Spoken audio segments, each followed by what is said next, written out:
Geralmente, quando a gente imagina a queda de uma grande civilização, vem logo aquela imagem de um evento super dramático, né? Sim, total. Invasões cinematográficas, exércitos cruzando fronteiras, aquele caos absoluto. Exato, um espetáculo repentino. Mas a premissa na nossa investigação de hoje inverte totalmente essa lógica. Nós vamos mergulhar no documento As 4 Etapas da Subversão. Que é assinado pelo Thomas D. Schuman, certo? Isso, que na verdade é o pseudônimo de Yuri Bezmenov, um ex-agente e desertor soviético. E o autor elabora tipo um manual teórico de como derrubar uma nação de forma lenta.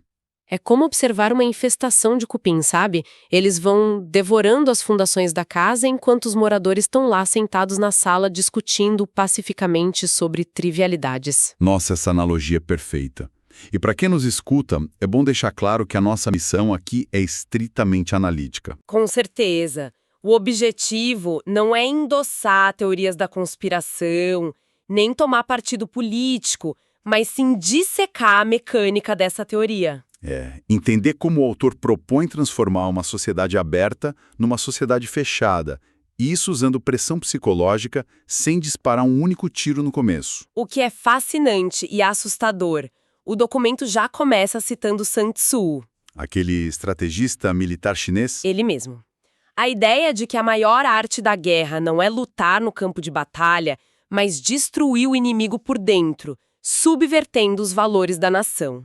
E o que me chamou muita atenção nas fontes é o perfil de quem faz isso. Porque não é aquele espião clássico de filme de ação, sabe? Ah, não, longe disso. O texto aponta que o agente subversor é, na verdade, um manipulador de percepções. O alvo dele não é roubar segredos de Estado. Então o que ele faz na prática? Ele atua para dividir pessoas normais. O autor argumenta que o subversor cria hostilidades entre grupos demográficos para gerar uma massa de idiotas úteis. Certo, e ele usa esse termo idiotas úteis pegando emprestado de um jargão marxista, né? Exatamente. E não é num sentido de chamar as pessoas de burras. É mais sobre cidadãos que, achando que estão lutando por justiça ou progresso, acabam ajudando a destruir o próprio país sem perceber. Pois é, eles se tornam ferramentas involuntárias. O esforço do agente estrangeiro é mínimo, porque a própria população faz o trabalho pesado. Tem uma analogia no texto que eu achei genial, aquela das artes marciais japonesas. Ah, sim, do judô e do aikido. Isso, se o inimigo mais forte te ataca, você não bloqueia o golpe de peito aberto. Você puxa o inimigo na direção do próprio movimento dele. Para ele bater na parede com a própria força. Exato.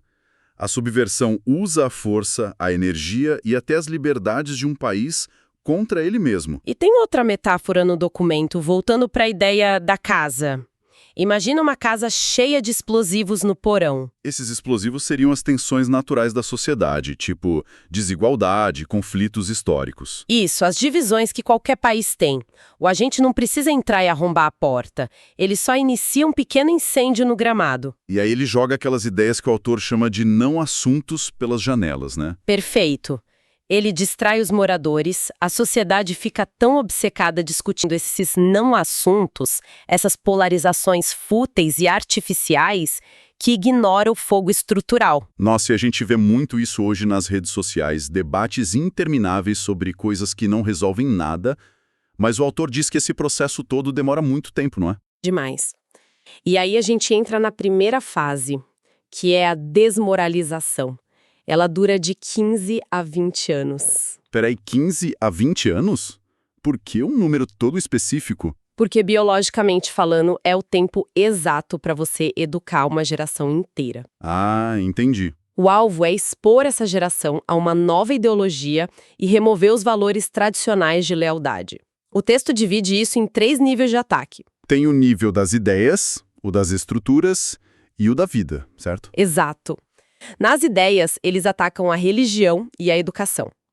A religião não precisa ser proibida, mas vira mero entretenimento. Uma plataforma de ativismo temporal. Isso. E na educação, a busca por conhecimento real é substituída por um relativismo, sabe? Uma ignorância disfarçada de pluralismo. E nas estruturas, pelo que eu li nas fontes, o foco é minar a confiança na lei e na política, né? criar uma desconfiança quase paranoica do sistema. Com certeza. E no nível da vida, eles vão atrás da família e das relações de trabalho.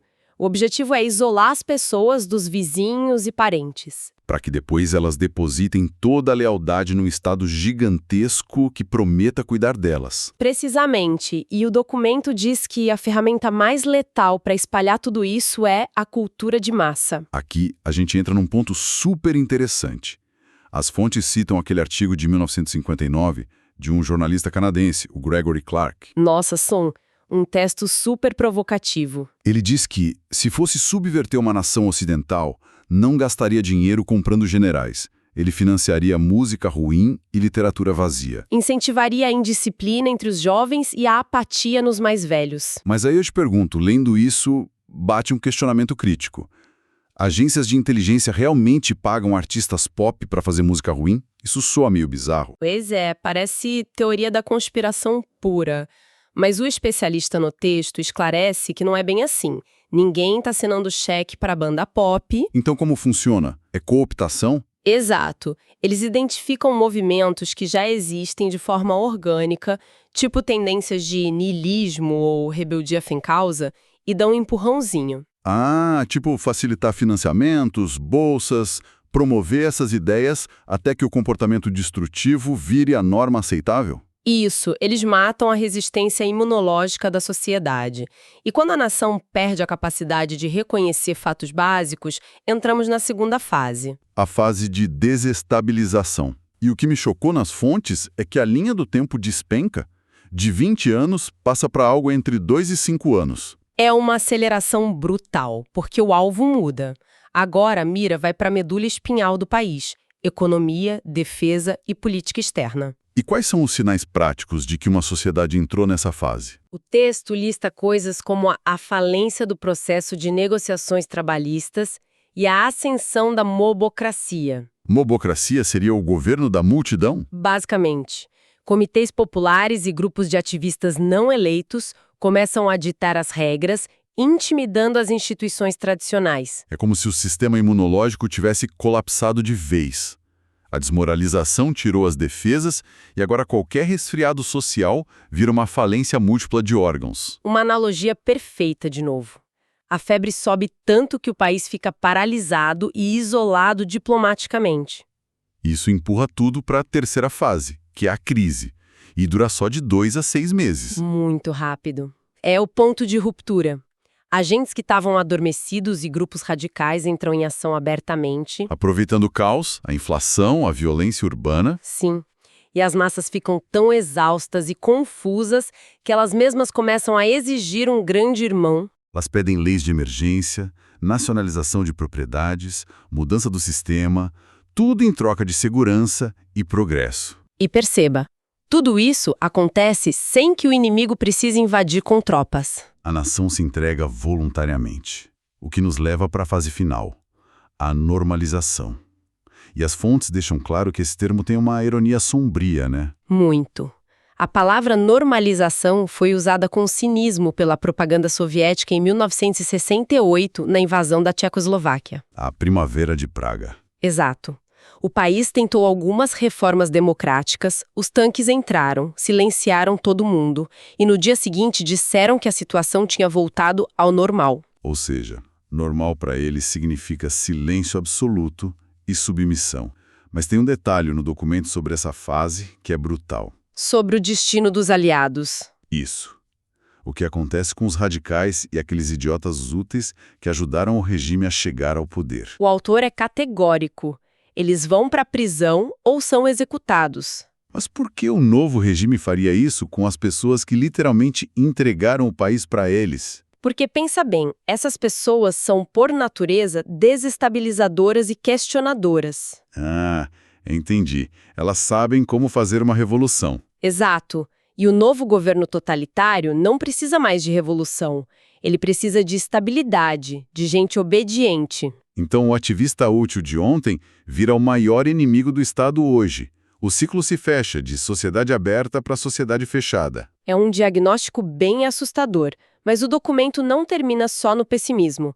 Ele também propõe estratégias de defesa. Verdade. O mergulho não estaria completo sem a gente falar do antídoto. No nível governamental, o texto diz para parar de fazer acordos suicidas com regimes totais. E também quebrar monopólios de informação. Mas a ênfase maior é no que o cidadão comum pode fazer. E o que as pessoas devem fazer na prática, segundo a teoria. Primeiro, buscar mídias independentes para fugir das agendas monopolizadas. E segundo, sair do isolamento e se juntar a grupos cívicos. Grupos comunitários, associações, criar uma pressão de base para forçar os políticos a retomarem princípios originais. Isso mesmo. Mas o documento dá um alerta temporal bem forte. Que reverter isso na fase de crise é quase impossível sem derramar sangue, né? Pois é, exige medidas muito drásticas. O ideal é interromper o processo logo no início, na desmoralização. Só que mesmo aí tem um problema. As fontes indicam que, para consertar a desmoralização, você precisaria de mais 20 anos para educar uma nova geração. Exato, é um trabalho constante de manutenção. A liberdade não é garantida, ela exige vigilância contínua. Com certeza. Bom, a gente mapeou essa engenharia fria descrita pelo autor. Mas lendo materiais complementares para as nossas pesquisas, eu encontrei um ponto de vista super provocativo para a gente encerrar. É a teoria daquele dissidente, o Igor Shafarevich. Ele mesmo.